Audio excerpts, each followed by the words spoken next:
द्रविडं त्वमेव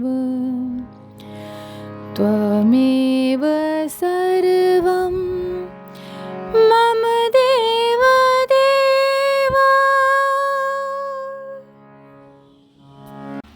श्री गर्ग संहिता के माधुर्य खंड का दूसरा अध्याय। ऋषि रूपा गोपियों का उपाख्यान। वंग देश के मंगल गोप की कन्याओं का नंदराज के व्रज में आगमन तथा यमुना जी के तट पर रास मंडल में प्रवेश। श्री नारद जी कहते हैं, मैथिल, अब तुम ऋषि रूपा गोपियों की कथा सुनो। वह सब पापों को हर लेने वाली, परम पावन तथा श्री कृष्ण के प्रति भक्ति भाव की वृद्धि करने वाली है। वंग देश में मंगल नाम से प्रसिद्ध एक महामनस्वी गोप था, जो लक्ष्मीवान, शास्त्र ज्ञान से संपन्न तथा 9 लाख गौओं का स्वामी था।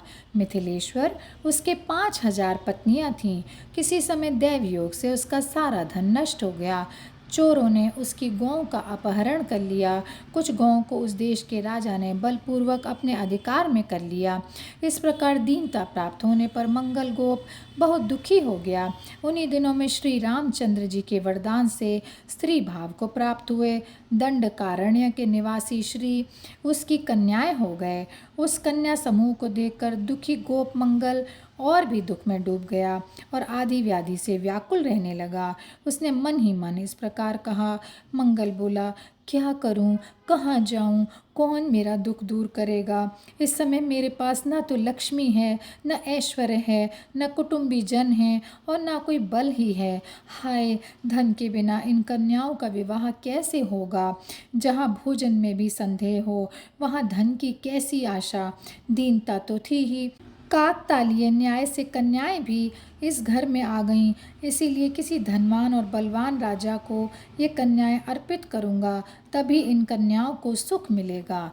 श्री नारद जी कहते हैं, राजन, इस प्रकार उन कन्याओं की कोई परवाह न करके उसने अपनी ही बुद्धि से ऐसा निश्चय कर लिया और उसी पर डटा रहा। उन्हीं दिनों मथुरा मंडल से एक गोप उसके यहाँ आया। वह तीर्थयात्री था। उसका नाम था जय।